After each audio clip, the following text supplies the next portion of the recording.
Live Kabbalah is a non-profit organization founded for the distribution of the wisdom of Kabbalah and its values. It serves to support the growing need for a spiritual movement and promotes the self-education of the wisdom of Kabbalah, and therefore empowers the student to achieve his or her life goals. Learning the original principles of this wisdom can reconnect us with the true values of our society, including the belief in the dignity and freedom of man, democracy, and the freedom of speech.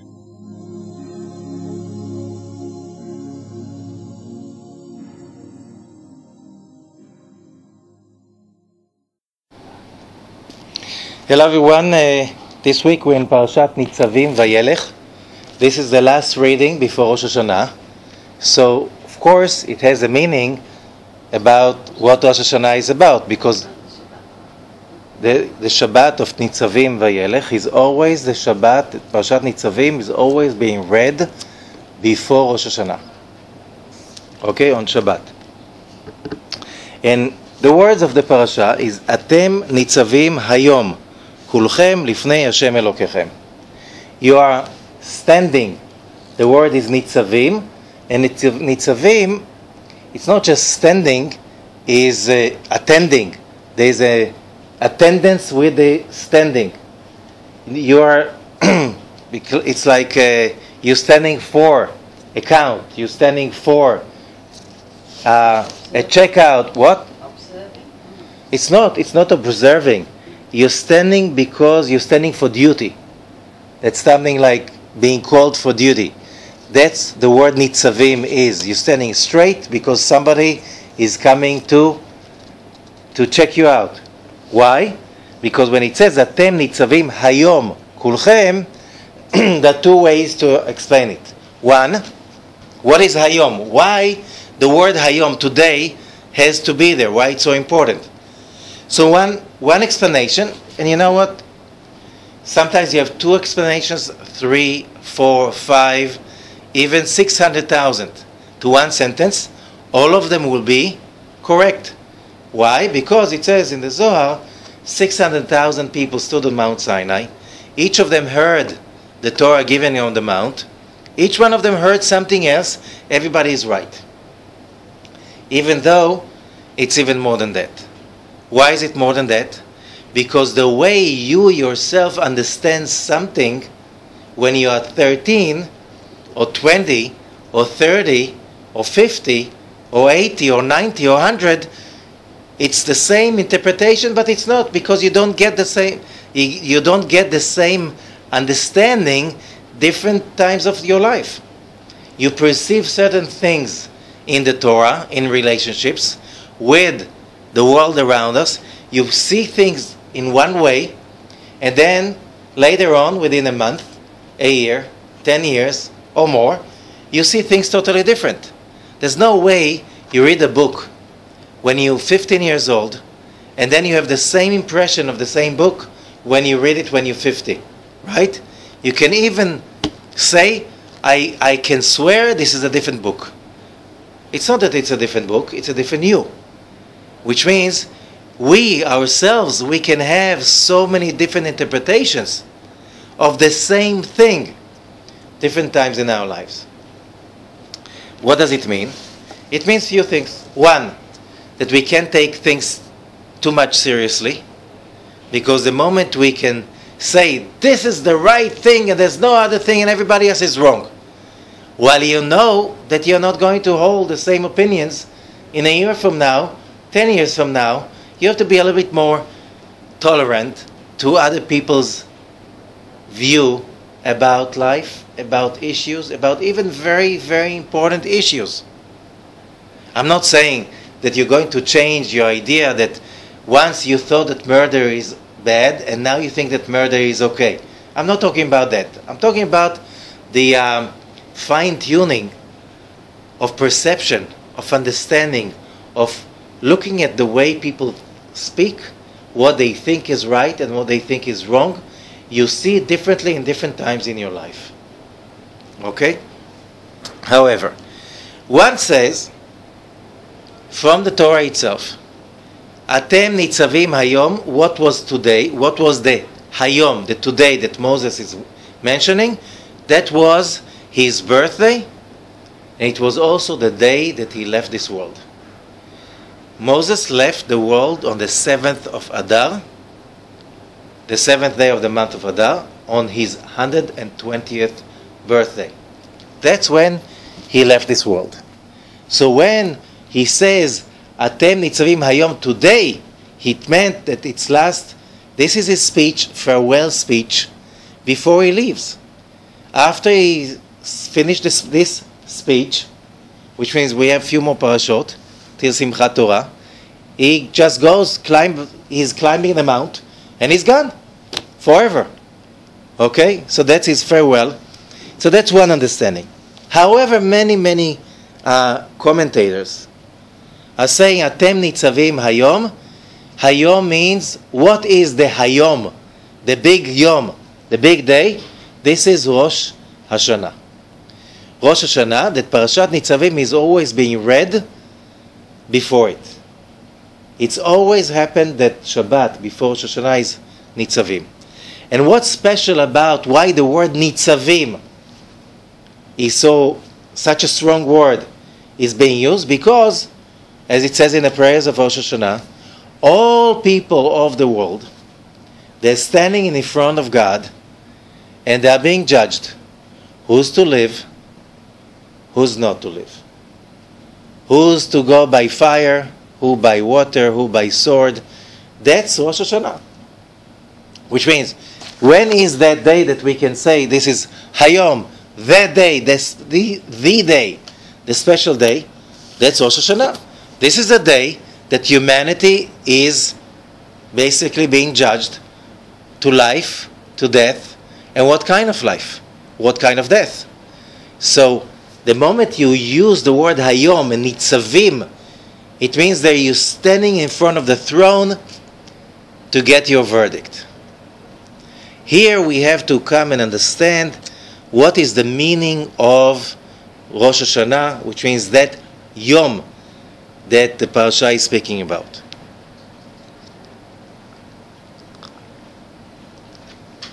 First thing, it says, you have to understand that Atem Nitzavim Hayom Kulchem. It says Atem, you, are standing today, Hayom. Kulchem, all of you. When you use the word you, in Hebrew, Atem, plural, because there's single is Ata, plural is Atem. When it says Atem, that basically, we get it. Now why you have to add the word Kulchem? Because some Kabbalists say, some people might think that they are not being judged on on Rosh Hashanah and Yom Kippur. You know, it's them, it's the others. I'm so good, I'm so righteous, I'm doing everything so okay. It's none of my business, it's other people. I'm a good person. I'm a good person, my life is okay. You know, I have nothing to worry about. And if you didn't understand that, it goes on. It says, Rashechem, your leaders, Shivtechem, the heads of your tribes, Ziknechem, your elders, Shotrechem, your policemen, Kol Ish Yisrael, the whole nation of Israel, Tapchem, your children, Neshechem, your wives, Vegercha asher bekerev machanecha, and the all your the non-Israelites that were there, but they were part of the nation. The moment you're part of the nation, you're part of the nation. From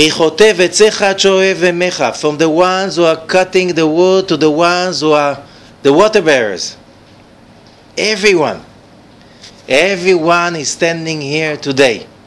So what is this thing about Rosh Hashanah that is so important to prepare for?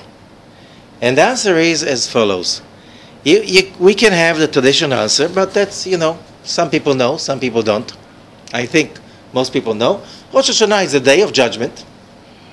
People are being judged to life or to death and so on. And, you believe it or you don't believe it. You take it seriously, you don't take it seriously. Or you say, I'm a nice person. I didn't hurt anybody, it's okay. I have nothing to be afraid of. Right? Everybody has his own way to look at it. However, the Zohar has a different aspect, different way to explain and to understand what Rosh Hashanah is about. First of all, the word is Rosh Hashanah.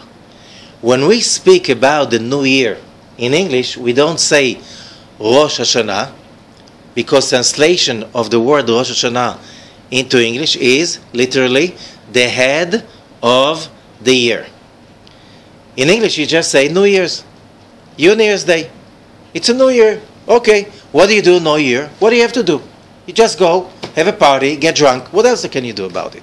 There's nothing you can do about it. On New Year's, I'm talking about the New Year in English. But the Hebrew New Year has a different meaning because the word is Rosh Hashanah, the head of the year. Why the word is the head? Because the head is the most important part of our being. What do you say? Sof ma'aseh b'machshava tchila. When you ask people, simple question, where do you start to build a high rise of 100 stories, 100 floors? Where do you start? You don't start in the bottom, you start in the thought of the architect. Because before the thoughts are starting, before there is a thought to build a building, and before you plan and you think about it, nobody starts to dig. Which means everything starts where? In the head, barosh. So when you have this word rosh appearing somewhere in the Hebrew language, it means that's where it starts, which means the completion, sof maaseh.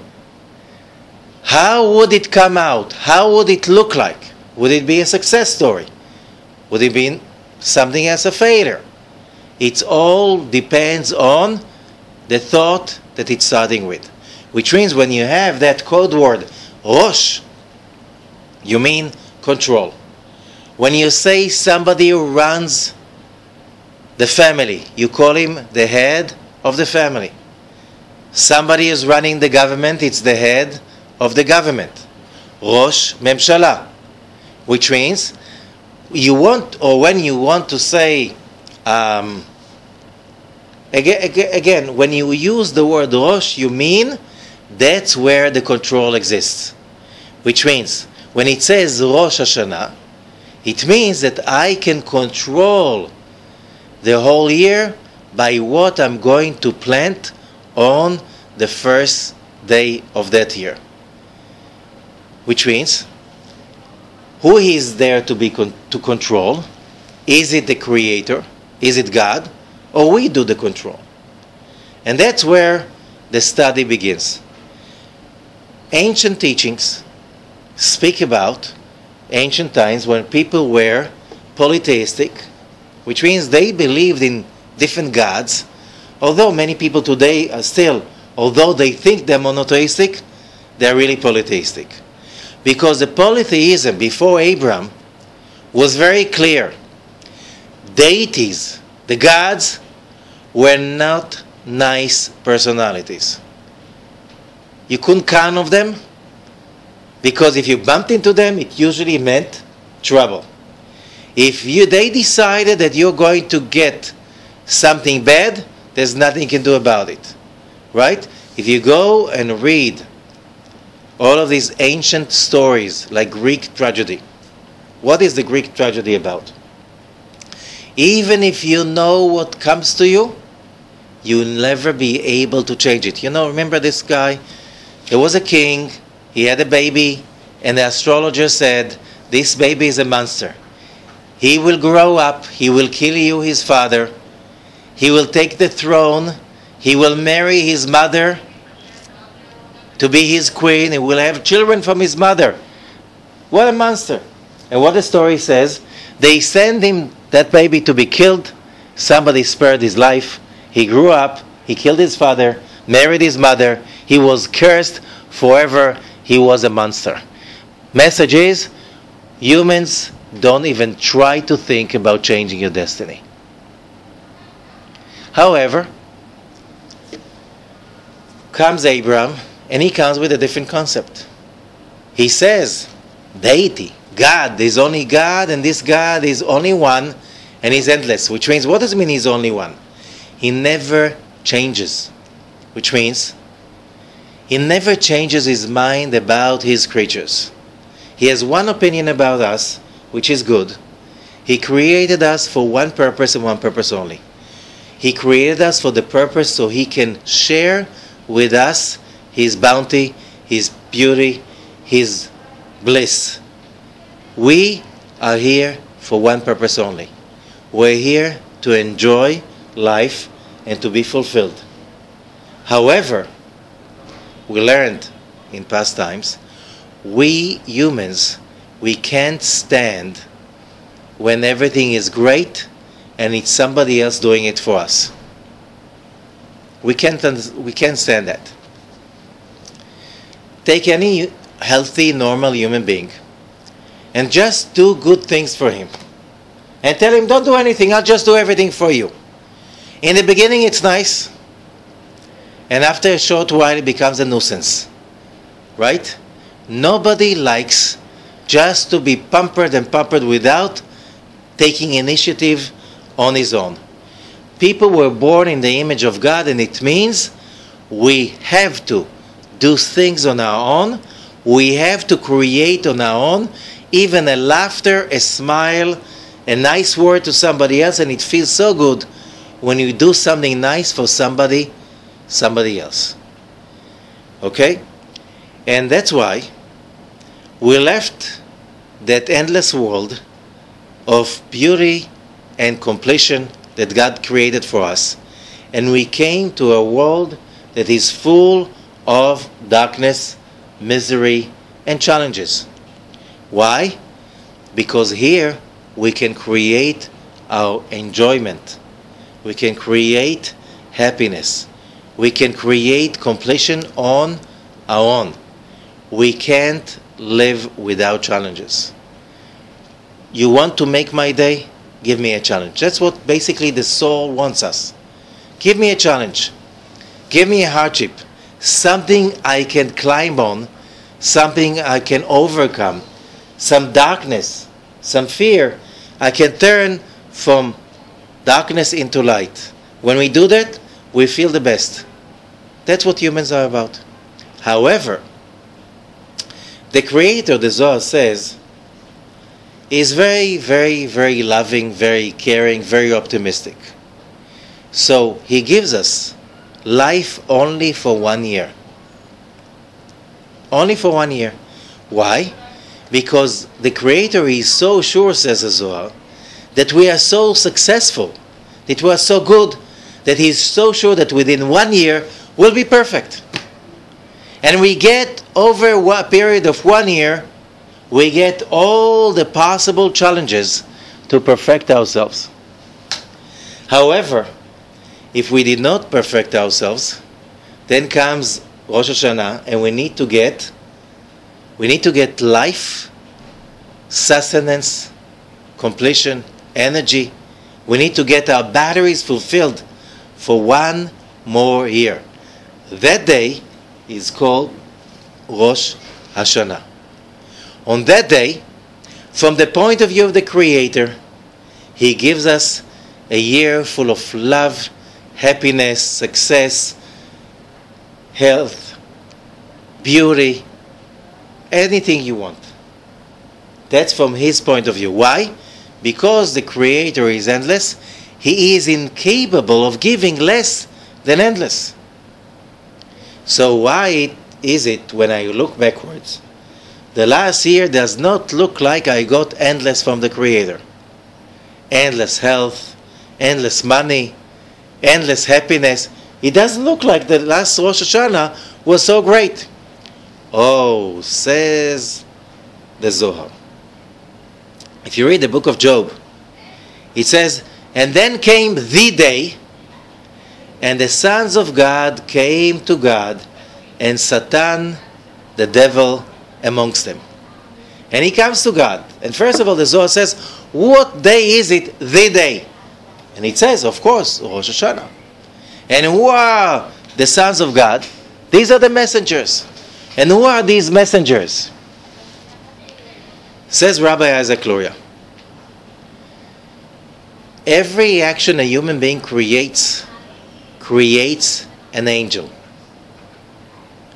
It's an angel. Every action, every word, we do something. We make something. We say something to somebody else. Our words, our actions, they create energy forces that are called angels. I'll give you an example. It's not that it's like these winged creatures you see in the pictures from the Middle Ages or from the times of the Renaissance. We are talking about, let's say, you have guests. So you prepare your house. You love your guests and you want them to feel good. So you light some candles, you put some flowers around, you create all kinds of actions that are coming from a place of love and caring. You bake some cakes, you make some food, okay?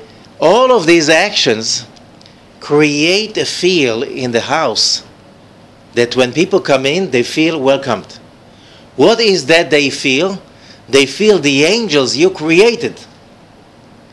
You created beings of energy. Oh, there's such a good energy in this house. Did you ever say something like this? Did you ever feel something like this? Of course. This good energy is not created for nothing. Somebody had a thought in the head, Rosh. The thought was, I want my guests to feel great. I want my guests to be happy. I want them to feel hugged and kissed and nourished. So I know I have to make some actions to make that special feel to dwell in my home. That special feel is called angels. Angels are messengers of some energy. Okay? Some people know how to do it better. Some people know less. And that's something you learn along your life. That you can make other people feel better by your actions and with the intention that is combined with the actions. That's called creating angels. However, says the Ari, Rabbi Isaac Luria, that's based on the Talmud. Those angels you created, even after your guest left the house, and it's the morning after, they stay. That's beings of positive energy, they stay with you. And that's why people who are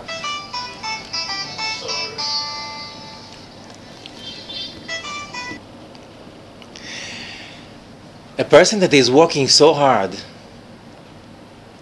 to do something like this, let's say to invite people home and to make them feel happy. People come to you in your working place and you're trying to do everything to make them feel welcomed and happy and served as possible. That feel goes with you when you leave home. That feel goes with you when you leave work. It goes with you wherever you go. It's a whole bunch of angels that you create, angels of positivity, that makes kind of a halo around the person, that you meet the person and you don't know his house, you don't know his working place, but when you meet him, you feel what a nice person. There's such a nice feel around him. He's surrounded with, people say, with positive energy. That guy has so much positive energy. What do you think, that positive energy comes for free? It comes for nothing? You have to work for it. You have to create a whole army of angels to escort you and to go with you. And that, it makes people behave differently when you come to a room with so much positive feel, with so much positive energy. It makes people feel different than the other end. The other hand is these kind of people. I take the extremes. Most people are somewhere in the middle. And there are these kind of people that whatever they do it with upset, with anger, with negativity, right? Let's say, because they're it's a negative person. So you come to their place and you don't feel comfortable. You come to their working place and they're supposed to serve you or to do something for you. You feel uncomfortable. You meet them down the street, and after a few words you say, what a negative energy that person is carrying with him. Why?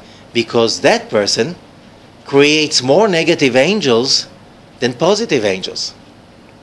Can I ask a question? Yes. When I was studying as an Cheder, they taught us there's only one God, and that's the God of the Jews. Now, we live in a world that there are a lot of religions. Yes. And how do you believe it? Is there one God? I still believe that the God of the Christians, that's theirs. Mine is Jewish. But I hear people talk, the God rules the whole world. Okay, I'll give you another example. Let's say somebody believes in God, but it's my God. Which means it cannot be your God. It's my God. It's only my God loves me, he doesn't like you. Why? You're different. He loves only me. That's going back to the whole world of polytheism. The moment Abraham says that there's one God, and that's what the Bible says, by the way, there's only one God for everyone, because there's one creator. He created the Jews, he created the Christians, created the Muslims, the Buddhists, the Hindus. Basically, when a person has a feel of God, it's the same God. The difference is that we feel things differently. As I said, you feel God differently than you felt Him when you've been 12 or 13. You feel God differently now than you felt God when you were 20. Why? Because you change.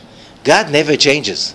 As it says in the book of Malachi, Ani Hashem lo shaniti. I am God, I never change. I never change. So who is changing? We are changing. We see God once, as to continue what we started with. A person surrounded with an army of positive angels. All his life he did a lot to do good for others, and he feels very good about it. He has a good feel with him wherever he goes. How does a person like this experience God? Through all of this army of positive, loving angels, he feels God as a positive, happy, nourishing, great being. While the other person, that all his life was being upset, blaming other people, taking the opportunity to curse other people, to hurt other people, because why not? They would hurt me, I get even. You know, there are people like this, and we have moments like this. When a person like this feels God, how does he feel God? He feels God through the army of his angels. What kind of a God does he feel? A God of anger, a God of upset, of getting even, of revenge, of wrath. So, you see, a lot of people experience God. But the way people experience God is nothing to do with God. It's to do with the angels. We create ourselves with our experience. I'll give you another example. Let's bring it down from another totally different perspective. A lot of people use electricity, right?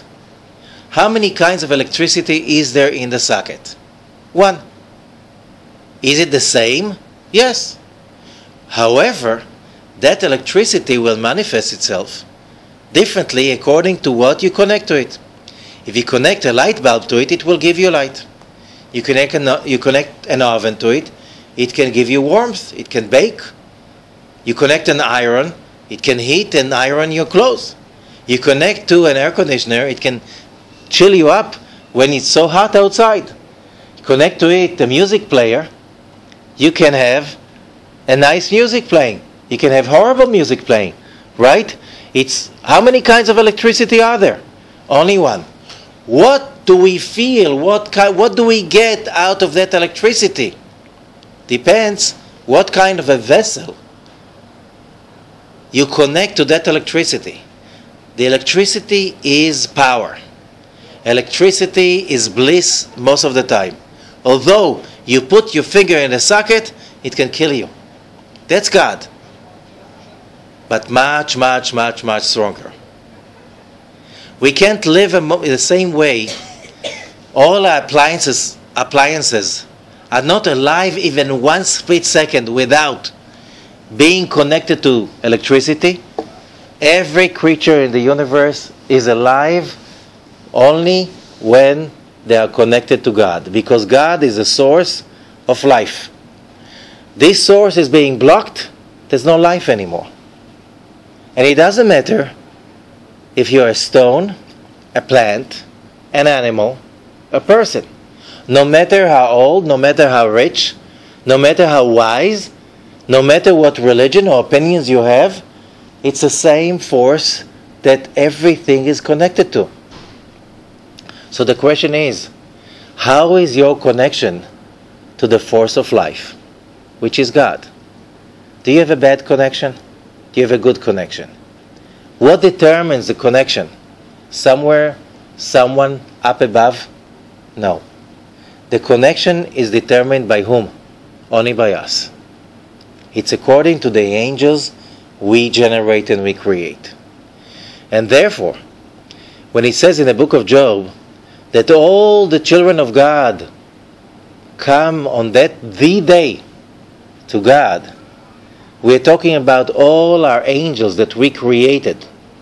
They come on Rosh Hashanah to testify in front of God, in front of the throne. It's not that they are there to change God's opinion. God's opinion about each one of us can never be changed. Why? We are His children, and He is biased because we are His children. He loves us, and we have no choice but finally to achieve completion and happiness. Why? That's our destiny. That's our destiny. However, how much do we have to go through in order that we learn not to create bad angels? Till we create good angels and we feel ownership that I created that and this is mine. That's basically, in a short, it's the name of the game. That's what life is about. The way you prepare your bed, that's how you're going to sleep in it. The way, the energy that you create around you, that's the interface you experience the world around you. You create positive actions and positive beings. You're going to experience people. You're going to experience event. You're going to experience everything in a way of positivity. It's your choice. And life is about choices. When something happens to us, we have both aspects of our personality rising. One says, which is the real me, which is the soul, which is a good voice that says, no matter what happens, let's make good out of it. And there's another voice that says, how can I get even? They hurt me, I have to get even with them. I have to hurt them back. What happened? No, it's not good. It's not going to be good. And you know what? Some people, no matter what you do for them, it's never enough. Why? Because they don't have the blessing of enjoying blessings. Enjoying blessings. You look at somebody and you say, like, this guy has nice family. He's living nicely. He's comfortable. He's healthy. Why is he done? Never happy. Always there's grudge. There's always something wrong. You know what? Would that last forever? No. Sooner or later, the person will make themselves sick. Turn away his friends, his family. Who likes to talk and to be with a person that is surrounded with a haze of negativity? Nobody likes that. People love light. We're beings of light. We're here to enjoy. We're here to love, not to hate. Love makes us healthy. Hate makes us sick. We're not designed for that. Our bodies cannot bear these kind of energies. So, when the year is over and the battery is finished, literally, on sunset, just as Rosh Hashanah begins, all living people on earth expire. Why? They are disconnected from the life they got from last year. However, on that same moment, God starts to give us life for another year. How much does God give? Endless. Beautiful, happy New Year. How much do we take? That depends on who? On us. If we are surrounded with a whole army of bad angels, hatred, despair, anger, and any kind of negativity, hurt that we hurt ourselves, hurt that people hurt us and we can't let go of that hurt, all of these thoughts, emotions, actions from last year, from the year before, from who knows how long ago, all of these are coming right now for Rosh Hashanah, and they're there standing between us and the life of the Creator that is giving us. Now, how much life would we get? How much bliss would we get? How many blessings will we get? That depends on all of these angels we created during our lives. A person that is coming to Rosh Hashanah with an army of hurt and negativity and pain that he did inflicted upon others and upon himself, that will be the medium, the connection that he will get his life from. So what kind of a life would he get for the next year? Not something that you really wish for.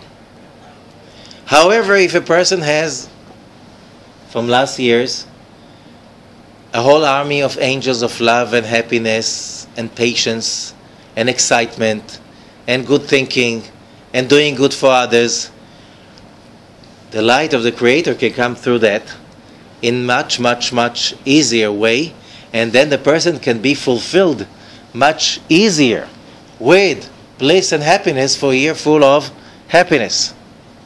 So, what should I do? Here comes the purpose of Rosh Hashanah.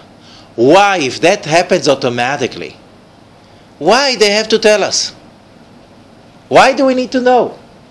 What for? What is the purpose? Why does it say Hatem Nitsavim Hayom? Why does it gives us an announcement? You're standing here, it's a special big day. So I'm going to be afraid. Oh my God, I don't know what have I done wrong? I don't know what I'm going to be punished with and stuff like this. What should I do about the Rosh Hashanah? And here comes the message. It says in the special prayer of Rabbi Amnon from Magenza. He wrote it about 1,000 years ago, from Mainz. And it says, Berosh Hashanah yikatevon, Yom Kippur yichatemon. On Rosh Hashanah they're going to be inscribed. On Yom Kippur they're going to be signed. Mi lechaim or mi lamavet. Who's to live, who's to die. Who by fire, who by sword, and so on and so forth. However, after that paragraph it says, Utshuva, Utfila, Utzdaka, Ma'avirim et roa gzera.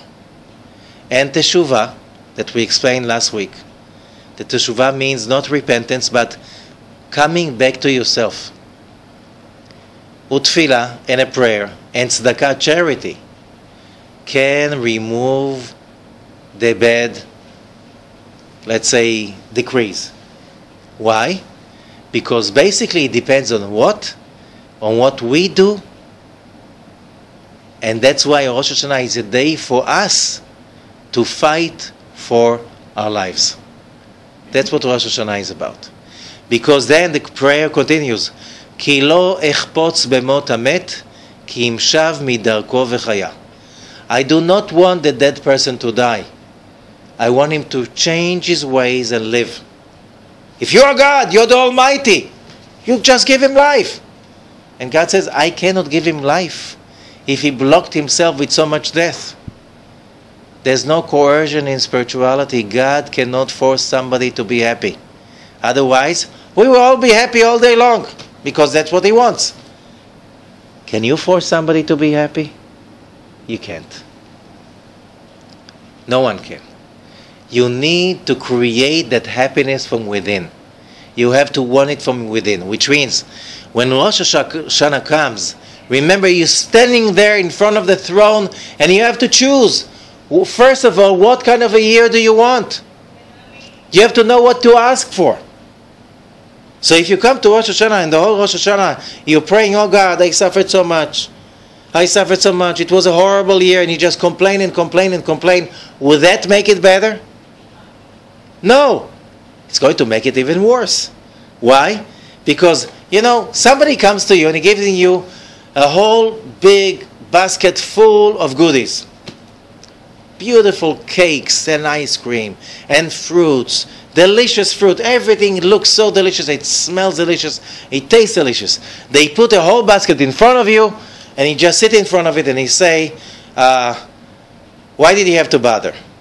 You couldn't come earlier. What are you doing? What are you doing it for? What do you want from me?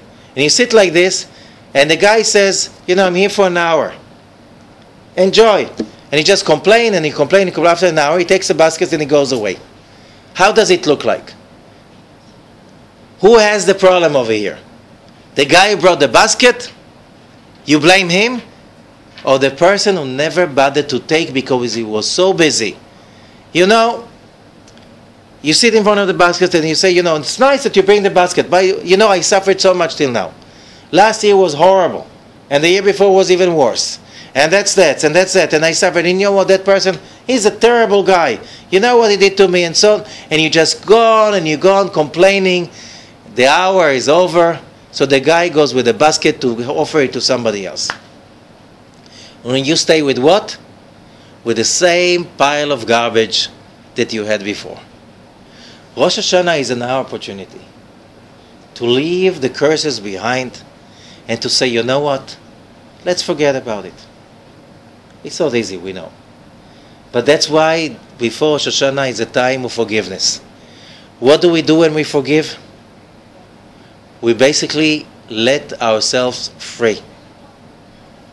So when we come to Rosh Hashanah and we stand there in front of the basket of all of the goodies the Creator is giving to us, I'm so happy to get it, and I'm so excited to get a new year, a new slate. And I'm so sure it's going to be a great year. Why? Because that's what I want. That's what I'm focused on. That's what I want to be. I want to be myself.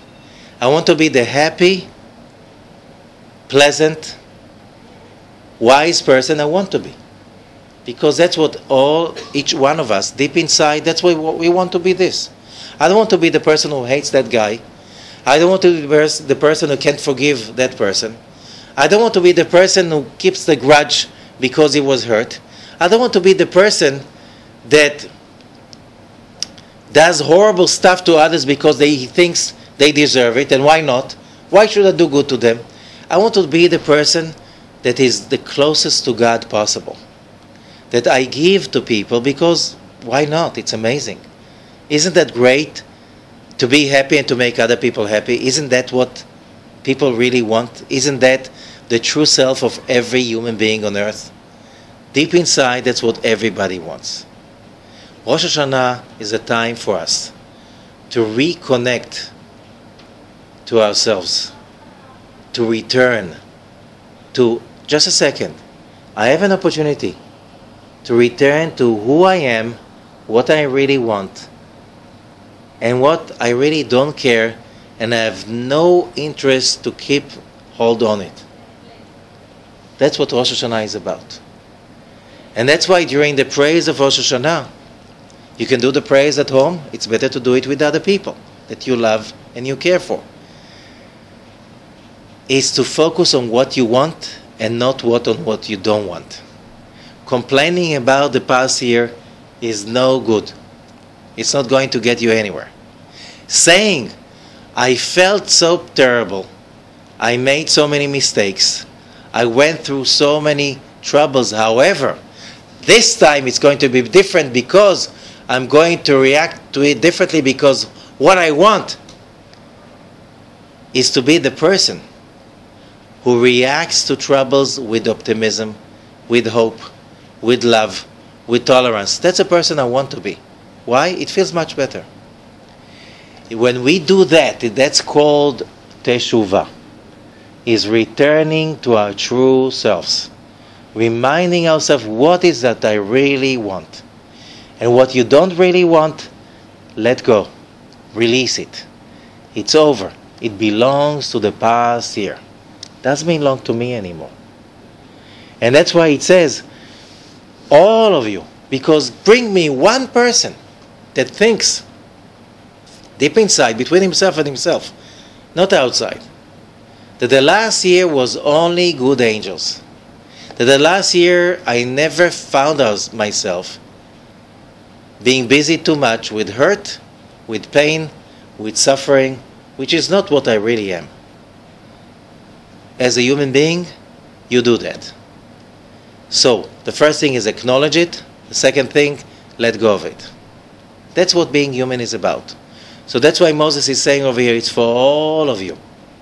For your leaders, for your teachers, for all the people that think they are perfect. Nobody's perfect. Why? You're here, you're not perfect. You step on somebody, why did you step on somebody? I didn't mean to. Why didn't you see his foot? Because you're busy with something else. When you really care for people, you learn how not to step on their toes. You learn how to be sensitive. And that's why the Torah says, if you step on somebody, although you didn't really mean to, God made you do that. Why? How come? Last Rosh Hashanah? When you thought you were so great and you're so okay, you missed a few things you had to change. And one of the worst things people have is that when we're so busy with ourselves, we don't see others around us. And then we step on their toes, we don't even realize that. We hurt their feelings, we don't even feel that we did that.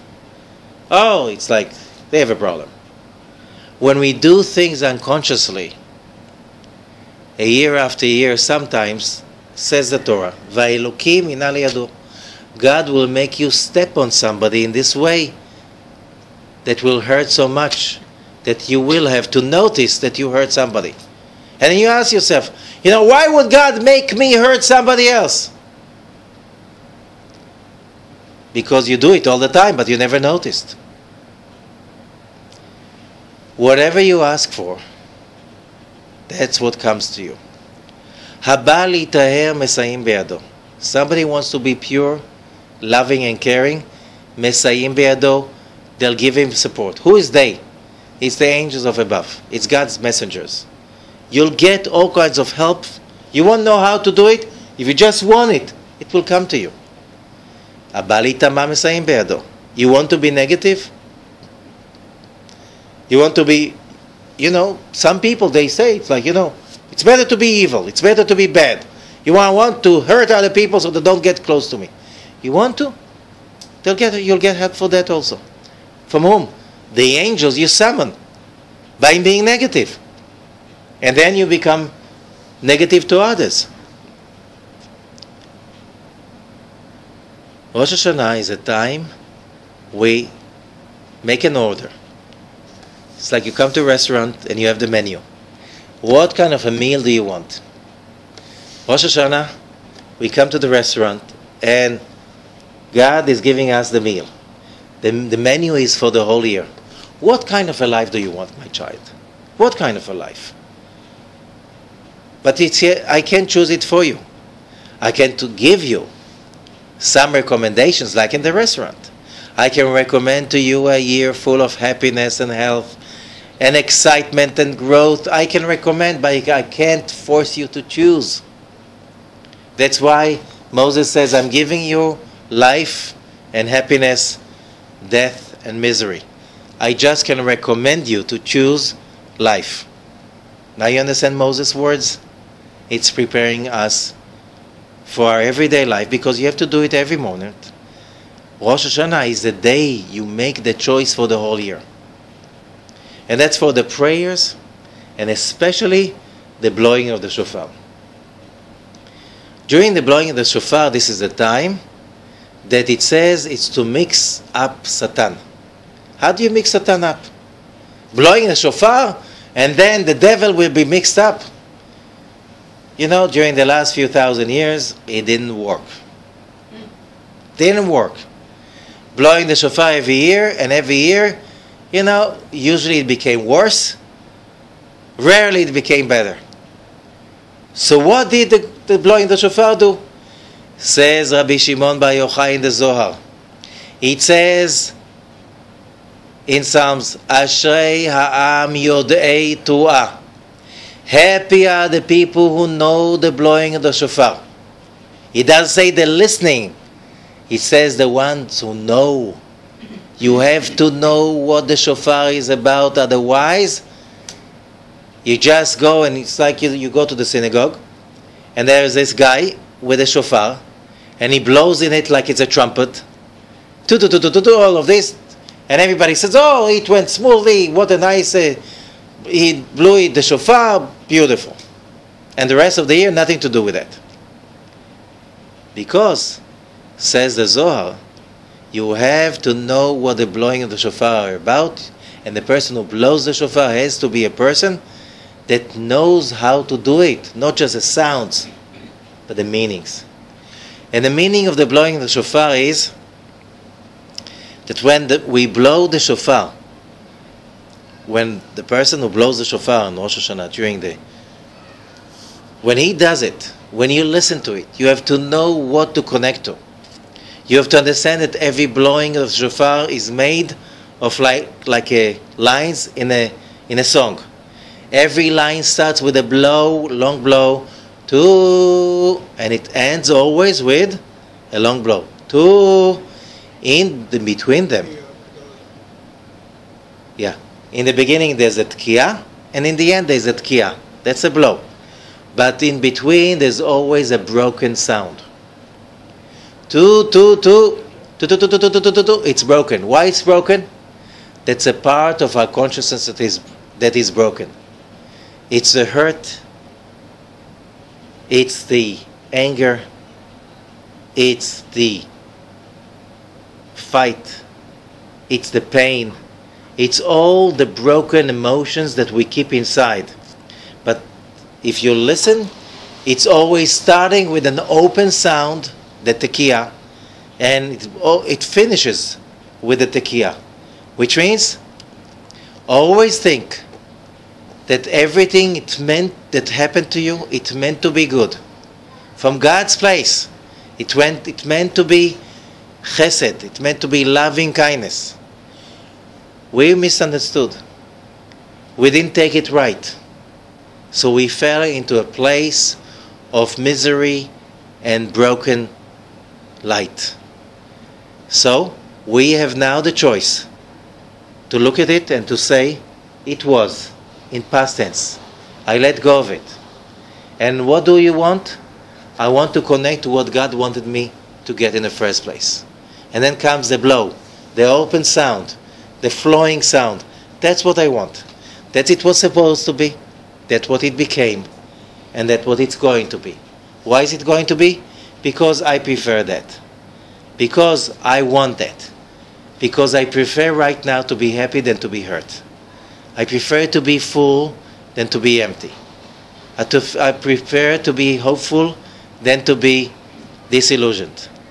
I prefer those emotions because they are the truth, and the emotions that are broken, I let go of them. I look at them, say, acknowledge, I had these emotions and I'm giving it up. That's what the blowing the shofar are about. When you know that, it becomes, as we say, it mixes up Satan. How could that mix up Satan? Because a moment ago, you were part of his club, right? You were consuming his broadcasting. Every negative thought. Oh, here's a negative thought. We dwelled on it. We loved it. We hugged it. We embraced it. Right? Every thought of misery, pain, whatever. No, I'm unsubscribing. This is not my cup of tea anymore. The more we can disconnect from negativity on Rosh Hashanah, the more beauty and life and happiness and flow and health we're going to have during the year to come. And that's what this is about. Parashat Nitsavim is a very short parasha. However, it always ends. It says again, it finishes in chapter 30 in Deuteronomy, verse 19. It says, "Ha'idoti v'chem hayom et hashamayim v'et haaretz." I bring you here today as witnesses, the heaven and the earth, life and death. Natati lefanecha habracha v'haklala. I gave in front of you the blessing and the curse. Uvacharta b'chaim leman tichye. And please, I offer you to choose life, so you will live. Now, is it clear? Every time in life, every day, we have the choice to choose between life and death, happiness, bliss, and curse. It's our choice. We are human beings. Yeah, but I'm hurting. He said such horrible words. You have a choice. You can choose focusing on the words of death that guy said, and you can focus, as a human being, you can focus on what you want to feel. I want to feel life. I want to feel happiness. The other person said horrible things. That was his choice. Listening to him, embracing his words, making it part of me, that's my choice. I can choose listening to him or listening to God. That's my choice.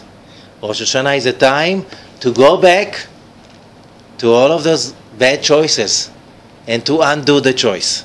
No. I'm not going to continue doing it anymore. They can say whatever they want, and I choose what I want. It is my choice. I am a free human being. And free human beings are free to feel good. And that's what God says. I want you. I offer you. Choose life, so you will live. Le'ava et Hashem Elohecha, to love God your Lord.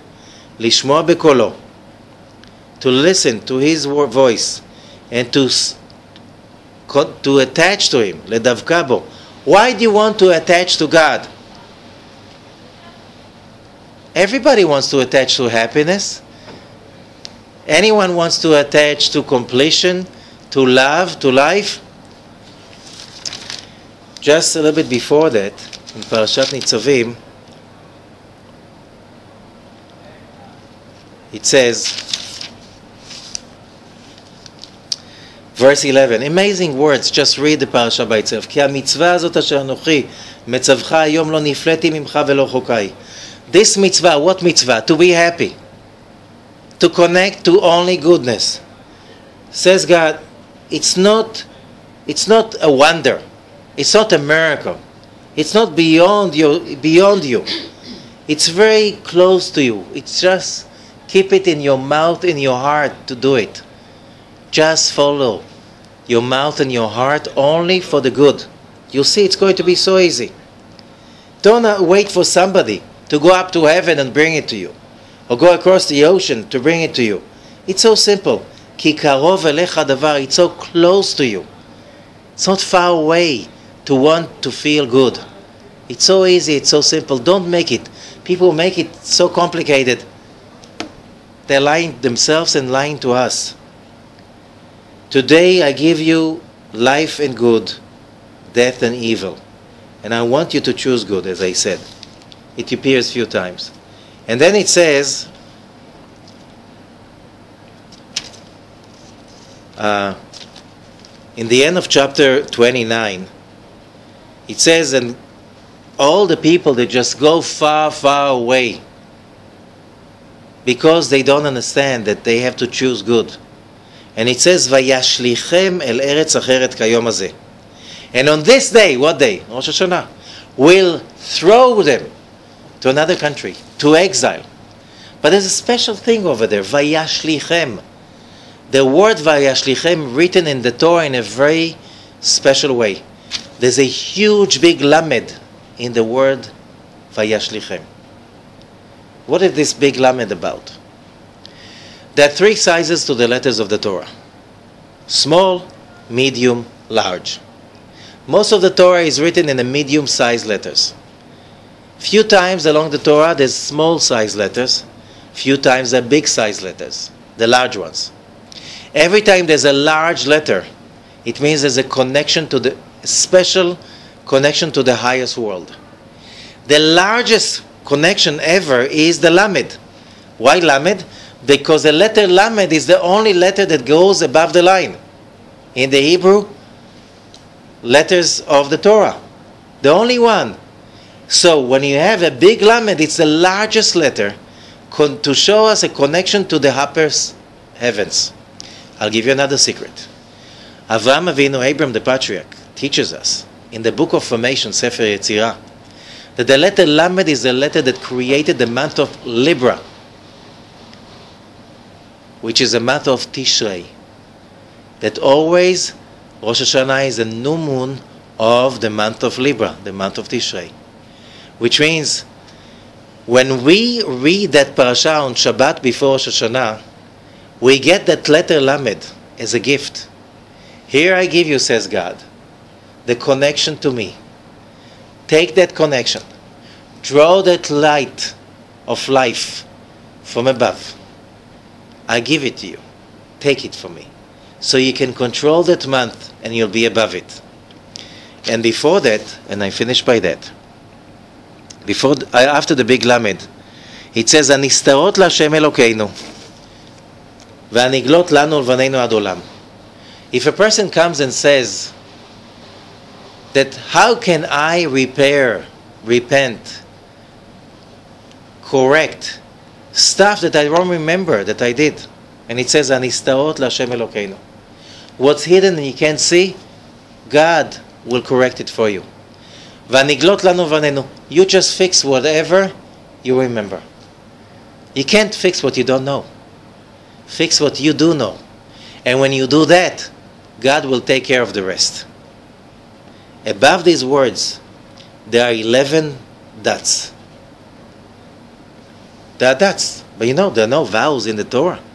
But there are 10 times in the Torah, there are dots above the letters. What is a dot above the letter? What did we say about above the letter? It's a help from above. We get so much help this parasha on Shabbat. So we get extra energy. So Rosh Hashanah will become a beautiful, amazing beginning of a happy new year. Thank you so much.